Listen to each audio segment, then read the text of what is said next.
A paz do Senhor Jesus, estamos iniciando mais um Instantes Finais, a sua aula de escatologia no seu lar.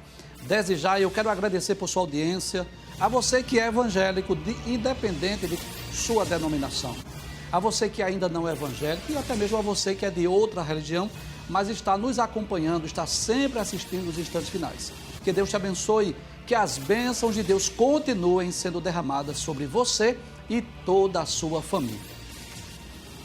Se você tem familiares, irmãos e amigos em outros estados ou em qualquer lugar do mundo, em qualquer país, em qualquer continente, por gentileza, compartilhe a nossa programação, divulgue a nossa programação para que eles também sejam edificados, sejam abençoados, né?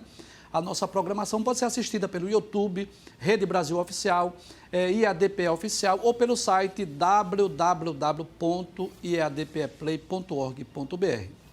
Se você deseja entrar em contato conosco, anote o número do WhatsApp, mas não precisa você enviar mensagem agora, tá? A sua mensagem não será lida hoje. O número do nosso WhatsApp é 81994912293. Após o programa, você envia a sua mensagem, a sua pergunta, a sua crítica ou a sua sugestão. Se você está acompanhando os Instantes Finais, você sabe que nós estamos estudando sobre a grande tribulação.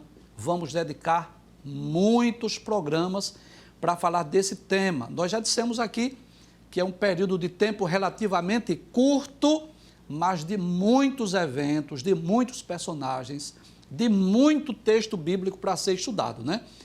O período da grande tribulação vai do capítulo 6 de Apocalipse até o capítulo de número 19. Então, há muitos eventos, há muitos personagens para ser estudado nesse período. Vamos recapitular o que nós já vimos, né? Então, primeiro, nós vimos o que é a grande tribulação. Nós dissemos que será o pior período da história da humanidade. Nós já dissemos que será um período em que os homens vão experimentar o juízo divino, os homens vão desmaiar de pavor, vão morder a língua de dor e as potências do céu serão abaladas. Vimos também quais são os termos bíblicos, como é que a Bíblia descreve a grande tribulação. Então, além desse título, a grande tribulação, esse período é chamado de o tempo da angústia de Jacó, dia do Senhor, dia da ira do Cordeiro e também a 70ª semana de Daniel. Vimos também que esse período é dividido em duas fases, dois períodos de 3 anos e meio. A grande tribulação, na realidade, é um período de 7 anos, é a 70ª semana da profecia de Daniel 9:27, e é dividido em dois períodos de 3 anos e meio. Nós vimos isso aqui ontem, na primeira metade, que vai de Apocalipse capítulo 6 a capítulo de número 9, serão abertos os selos e serão tocadas as 7 trombetas. E vimos que na segunda fase, ou na segunda metade, será a ocasião que os anjos estarão derramando as suas taças, as 7 taças da ira de Deus serão derramadas nesse período. Nós vimos ontem que muitas pessoas pensam que são 3 anos e meio de paz e 3 anos e meio de tribulação. Não, tudo é grande tribulação. Agora, a segunda metade, sem dúvida, é um período de mais dores, de mais sofrimentos, porque além dos juízos das taças, eles serem mais rigorosos, mais intensos do que o juízo dos selos e das trombetas. Além disso, o anticristo estará regimentando várias nações do mundo para lutar contra o povo judeu e aí o sofrimento será muito grande. Hoje nós vamos estudar sobre os propósitos da grande tribulação. Qual é a razão? Vamos abrir a tela, por gentileza, para que os nossos queridos telespectadores possam ver, né? Qual é a razão? Quais são os motivos pelos quais Deus enviará esse período chamado de a grande tribulação? Nós vamos enumerar pelo menos 3 motivos, pelo menos 3 razões, ou 3 propósitos, ou 3 objetivos da grande tribulação. Em primeiro lugar, nós vamos perceber que o primeiro objetivo, primeiro propósito da grande tribulação é castigar os ímpios. Traz aqui, por favor. Nós dissemos em outros programas já que Deus é amor, é longânimo, ele é misericordioso. Deus não criou o homem para destruí-los de forma alguma. O desejo de Deus ao criar o homem é que o homem vivesse infinitamente aqui na terra. O desejo de Deus para com a humanidade está lá em Gênesis, capítulo 1 e capítulo de número 2. Não é? O casal estava no paraíso, não é? Lá no Jardim do Éden, Deus abençoou o casal, disse para eles: frutificai-vos, multiplicai-vos, enchei a terra. Nós vimos já que naquele período não havia dores, não havia sofrimento, não havia morte, não havia pecado, não havia absolutamente nada. Mas desde que o pecado entrou no mundo, desde que o pecado passou a fazer parte da história da humanidade, houve a necessidade de Deus executar ou exercer juízo, julgamento. Então, nós vamos perceber que em algumas ocasiões a ira de Deus, ela foi derramada sobre a terra. Nós poderíamos citar o exemplo do dilúvio, onde Deus destruiu a terra. Quer dizer, quando eu digo destruiu a terra, me entenda, né? Não é que Deus destruiu o planeta, mas que toda a terra foi inundada, porque foram 40 dias de dia e de noite chovendo, as fontes das águas se abriram e só escapou aqueles que estavam dentro da arca, né? As 8 pessoas e os animais que estavam dentro da arca. Isso está em Gênesis, capítulo 7, capítulo de número 8. E outra ocasião que Deus executou juízo foi exatamente na destruição das cidades de Sodoma e Gomorra. Capítulo de número 19, lá do livro de Gênesis, porque a Bíblia diz que os sodomitas eram grandes pecadores, e mesmo estando ali o justo Ló, falando do julgamento, da justiça divina, Ló era o pregoeiro da justiça ali, os homens não deram ouvidos à palavra de Deus através de Ló. Deus havia inclusive prometido a Abraão que se tivesse 10 justos, Deus não destruiria. Mas não havia nem 10 justos naquelas cidades. E aí só escapou Ló e as suas 2 filhas. A mulher de Ló olhou para trás, tornou-se numa estátua de sal, também não foi salva. Somente Ló e as suas 2 filhas que foram salvas daquela destruição. E com a grande tribulação não será diferente. Eu posso dizer, sem medo de errar, que um dos objetivos, um dos propósitos da grande tribulação é que Deus estará exercendo juízo, julgamento. Porque se Deus não punir essa geração, Deus vai ter que pedir desculpas aos sodomitas e Deus vai ter que pedir desculpas à geração antediluviana. E nós podemos perceber, vamos abrir a tela, não é? Lá em Apocalipse, capítulo de número 6, vamos deixar essa tela aberta aí, por gentileza, para que os irmãos possam anotar ou fotografar. Então, está aí o texto do dilúvio, Gênesis capítulo 7, está aí o texto da destruição de Sodoma e Gomorra, Gênesis capítulo 19, segunda carta de Pedro, Pedro também fala da destruição de Sodoma e Gomorra, mas eu quero ler Apocalipse capítulo 6, versículos 15 a 17, esse texto é muito claro. Esse texto é muito claro porque os homens vão compreender que o período sombrio da grande tribulação é uma manifestação clara e evidente do julgamento divino, do juízo divino.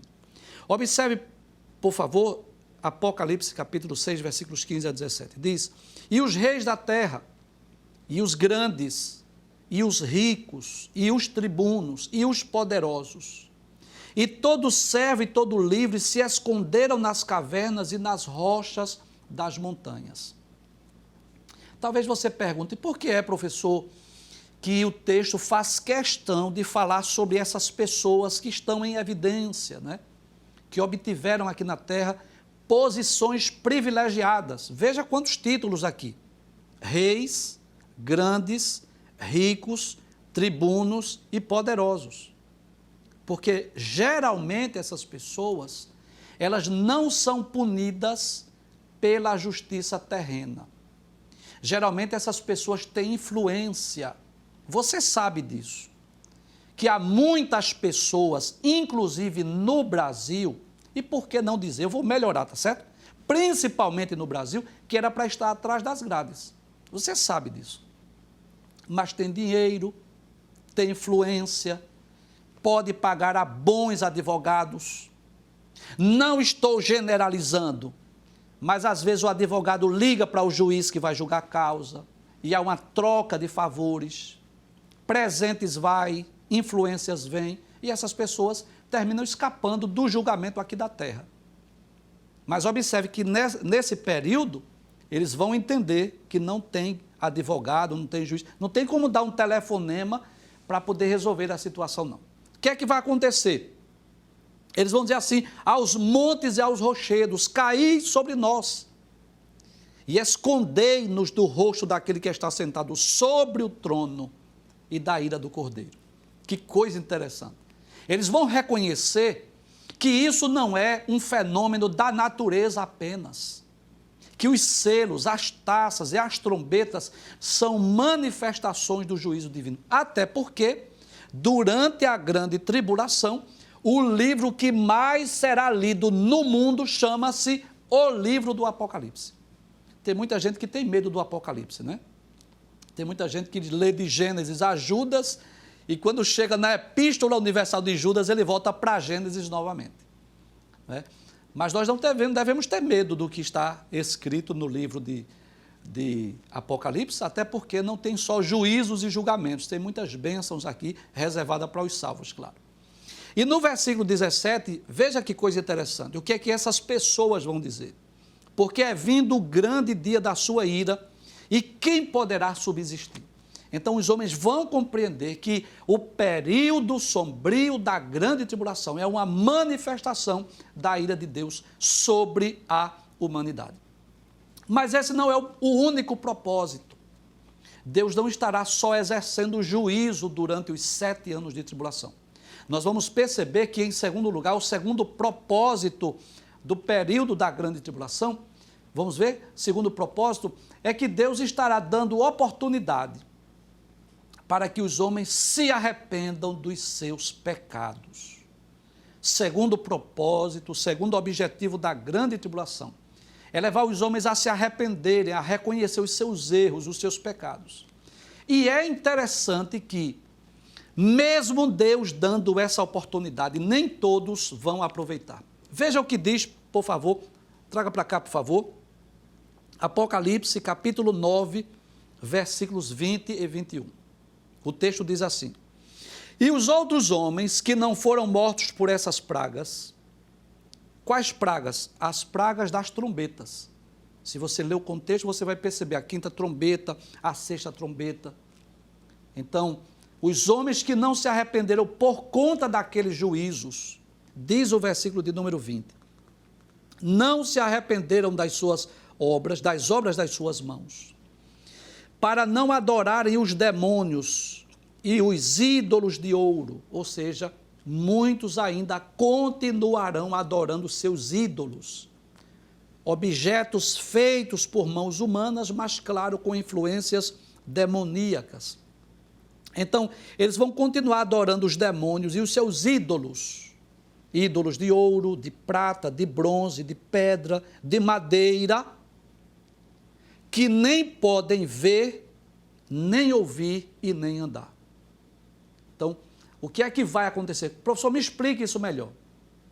É que mesmo Deus exercendo julgamento, juízo, ainda terá pessoas que vão recorrer aos seus deuses, aos seus ídolos, vão se curvar, vão rezar, vão pedir para que os seus ídolos intercedam por eles. E é a Bíblia quem está dizendo. Não é o professor, é a Bíblia que está dizendo que esses ídolos que são de ouro, de prata, de bronze, de pedra, de madeira, diz a Bíblia que eles nem podem ver, nem ouvir e nem andar. Ou seja, será simplesmente inútil estar se curvando perante os ídolos feitos por mãos humanas, porque eles não podem ver, não podem ouvir, não podem andar. Diz o versículo de número 21, e não se arrependeram dos seus homicídios, nem das suas feitiçarias, nem da sua prostituição, nem das suas ladroices. Então, haverá pessoas que mesmo debaixo do juízo divino, elas não vão se arrepender dos seus pecados.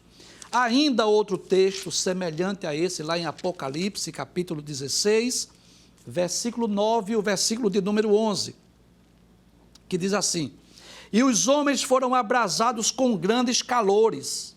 Isso é na ocasião em que o quarto anjo derramará a sua taça. Haverá um calor insuportável na terra. Os homens serão abrasados com grandes calores. E o texto diz: e quando eles forem abrasados com esses grandes calores, com esse aquecimento global, o que é que os homens vão fazer? E blasfemaram o nome de Deus, que tem poder sobre estas pragas, e não se arrependeram para lhe darem glória. Veja que coisa terrível. Às vezes, nós não entendemos o porquê que Deus está exercendo o juízo. Por que é que Deus está julgando os homens, punindo, castigando? Olha aqui uma prova. Mesmo debaixo do juízo divino, haverá pessoas que, em vez de recorrerem a Deus, de clamar a Deus, de pedirem misericórdia, diz o texto, o que é que eles vão fazer? Eles vão blasfemar de Deus. Versículo de número, vou ler o versículo 10 também. O versículo 10, que o quinto anjo vai derramar a sua taça sobre o trono da besta, ou seja, sobre o prédio onde estiver, vamos dizer assim, o gabinete do homem mais importante do mundo na época, que é o anticristo. E diz o texto, versículo 10, e o seu reino se fez tenebroso, e os homens mordiam a língua de dor. Por que é que João diz mordiam como se tivesse ocorrido? É porque ele teve uma visão. Ele está explicando a visão que ele teve. Os homens mordiam a sua língua de dor. Mas claro que isso é profético, isso fala do futuro. Versículo de número 11. E por causa das suas dores, e por causa das suas chagas, blasfemaram do Deus do céu, e não se arrependeram das suas obras. É claro, é lógico e é evidente que nós devemos entender que não estamos aqui generalizando e dizendo que todos os homens vão blasfemar. Não, de forma alguma. Haverá, sem dúvida, presta atenção no que eu estou dizendo, um grande avivamento aqui na terra, por incrível que pareça. Por quê? Porque os 144 mil judeus, que nós vamos falar sobre ele em próximos programas, eles vão pregar o evangelho, haverá muitas pessoas que vão se converter, crentes que não estavam prontos, não estavam preparados e não foram arrebatados, vão começar a buscar a Deus naquele período de dor e de agonia, e é claro, haverá um grande avivamento, haverá muitas orações na terra, haverá muitos salvos, não tenho dúvida disso. Então não estou generalizando, mas estou dizendo que muitos ímpios, muitos pecadores, mesmo debaixo do juízo divino, eles não se arrependerão das suas obras e dos seus pecados. Em terceiro lugar, qual é o terceiro objetivo, o terceiro propósito da grande tribulação? Preparar o povo judeu para receber o Messias. Deixa eu falar aqui, por favor.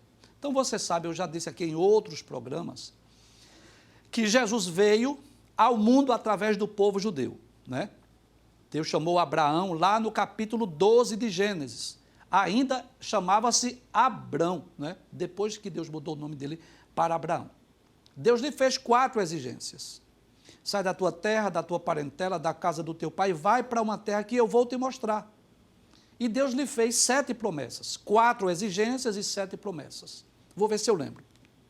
Deus disse, far-te-ei uma grande nação, abençoar-te-ei, engrandecerei o teu nome, tu serás uma bênção, abençoarei os que te abençoarem, amaldiçoarei os que te amaldiçoarem, e em ti serão benditas todas as famílias da terra. Então Deus estava prometendo que o Messias, a semente da mulher que Deus havia dito lá em Gênesis 3:15, viria da descendência, da semente de Abraão. O povo judeu foi escolhido para 3 grandes propósitos. Primeiro, Deus desejava, através do povo judeu, revelar-se ao mundo, fazer-se conhecido no mundo. É por isso que Israel aparece no capítulo 12 como uma mulher vestida de sol, com a lua debaixo dos seus pés. Porque Israel foi chamado para ser luz, para brilhar. E através do povo judeu, muitas vezes Deus se fez conhecido em outras nações. Como ficou conhecido na Babilônia, através de Daniel, Sadraque, Mesaque e Abednego. Como ficou conhecido por exemplo, entre os cananeus, através de Josué, através de Moisés. Você deve lembrar, por exemplo, da história de Raabe, a prostituta, que foi salva, porque antes de Josué chegar lá, ela ouviu falar do Deus do povo hebreu, enfim. Muitas nações, muitos impérios tiveram conhecimento do Deus de Israel através do povo judeu. Nós, inclusive, essa semana respondemos uma pergunta sobre Nabucodonosor, que Nabucodonosor teve grandes, profundas experiências com Deus através do povo hebreu que estava lá, né? Mas o que acontece? Sim, primeiro propósito, revelar-se ao mundo. O segundo propósito, nos dar a Bíblia. A Bíblia veio para nós através do povo hebreu, chamado depois de israelita e depois chamado de povo judeu. Parece-me que só existe um autor aqui que é gentio. Acredito que Lucas, o médico Lucas, que escreveu Atos e o Evangelho, parece-me que tudo leva a crer que ele é gentio. Os demais são judeus, são hebreus, são israelitas. E Deus escolheu os judeus para escrever a Bíblia, para preservar a Bíblia, para que ela chegasse a nós. E ajudaram até no processo de canonização, de reconhecimento dos livros que foram inspirados. Mas o terceiro e maior propósito de Deus para o povo judeu foi que eles recebessem o Messias. Para que através do povo judeu, o Messias viesse ao mundo e o Messias fosse anunciado ao mundo. Que era que Deus esperava? Que os judeus recebessem o Messias e anunciassem o Messias para todo mundo. Era esse o propósito. Inclusive, no capítulo 12 do Apocalipse, a mulher vestida de sol está grávida, com ânsias de dar à luz. E que menino era ele? O varão que estava no seu ventre. Era o próprio Jesus que veio através do povo judeu. É por isso que Mateus começa o Evangelho dizendo: livro da geração de Jesus Cristo, filho de Davi, filho de Abraão. Mas, infelizmente, os judeus não creram em Cristo, não reconheceram Jesus como Messias. Inclusive, foram eles, os próprios judeus, que incitaram os romanos a matar o Filho de Deus. Jesus foi julgado pelo Sinédrio, Jesus foi julgado por Pilatos, por Herodes e devolvido para Pilatos novamente. E aí o Sinédrio foi que pediu a condenação, a crucificação de Jesus. E claro, aí as portas se abriram, né? Cristo fundou a sua igreja e o projeto de Deus começou a ser cumprido, realizado através da igreja. E os judeus hoje, com exceção do judeu messiânico, eles só guardam o Antigo Testamento. Eles não crêem nos evangelhos, nas epístolas, não crêem no Apocalipse. Então eles ainda estão esperando o Messias, porque para nós o Messias já veio, já morreu e vai vir na segunda vez. Para o judeu não, o Messias só nem veio ainda, virá ainda no futuro. Eles ainda estão esperando. Então, quando o anticristo trouxer um pacto de paz, começar a resolver os problemas da sociedade, aí os judeus vão olhar para ele e vão dizer assim: esse é o Cristo, esse é o Messias, esse é o Salvador do mundo. Só quando romper o pacto, na metade da grande tribulação, é que eles vão reconhecer que aquele não é o Cristo, não é o Messias esperado. Então, nesse período da grande tribulação, Deus estará tratando com o povo judeu. Eu vou repetir o que eu já disse aqui. A grande tribulação é para o mundo inteiro, mas principalmente para o povo judeu, porque haverá uma ressurreição espiritual. Já houve a ressurreição nacional, Israel já voltou para a sua terra, já voltou a ser uma nação, já está habitando lá, embora que não está ocupando todo o espaço que Deus prometeu, mas já está na sua terra. Mas o que é que vai acontecer? Através da pregação dos 144 mil, das duas testemunhas, o povo judeu vai reconhecer que Jesus é o Cristo, o Messias, o Salvador. Abre a tela, por gentileza, para eu ler 2 versículos que eu considero de suma importância. Então, lá em... vamos lá primeiro para Daniel. Daniel capítulo 12, versículo de número 1 diz: e naquele tempo, no futuro, na grande tribulação, se levantará Miguel, o grande príncipe, que se levanta pelos filhos do teu povo, e haverá um tempo de angústia, qual nunca houve, desde que houve nação até aquele tempo.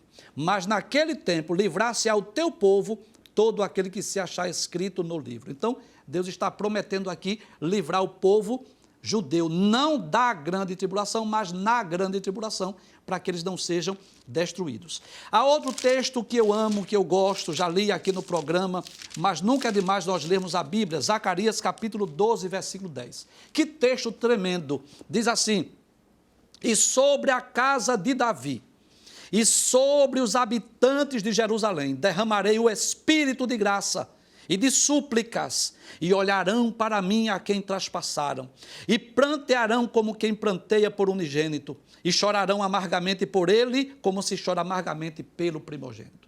Traz para cá, por gentileza. Isso ocorrerá na vinda de Jesus em glória. Porque quando os exércitos das nações confederadas estiverem apontando para os judeus, como que diz assim, vamos destruí-lo, chegou o final do povo judeu, vai um brilho no sol, no céu, melhor dizendo, no céu, um brilho, um resplendor, um clarão. E todos vão ficar olhando para o céu, o que é isso? O que é isso que está ocorrendo? E aí as armas dos homens que estavam apontando para o povo judeu vão apontar para cima. Porque vão querer lutar contra o próprio Cristo. Mas quem é? Cristo Jesus, que vai vir com poder e grande glória para livrar o povo judeu. Capítulo de número 13 de Zacarias, versículos 8 e 9, diz assim: E acontecerá em toda a terra, diz o Senhor, que as duas partes dela serão extirpadas e expirarão, mas a terceira parte restará nela. Ou seja, 2/3 do povo judeu vão se espalhar para outras nações, mas 1/3 vai ficar em Israel. E farei passar essa terceira parte pelo fogo, e a purificarei como se purifica a prata, e a provarei como se prova o ouro. Ela invocará o meu nome, e eu a ouvirei, e direi, é meu povo, e ela dirá, o Senhor é o meu Deus. Louvado seja o nome de Jesus para sempre. Essa será a ressurreição espiritual de Israel. Então, no período sombrio da grande tribulação, Deus estará punindo a terra, castigando. Deus estará dando oportunidade para os homens se arrependerem. E, em terceiro lugar, Deus estará tratando com o povo judeu para que eles reconheçam Jesus como o Messias esperado.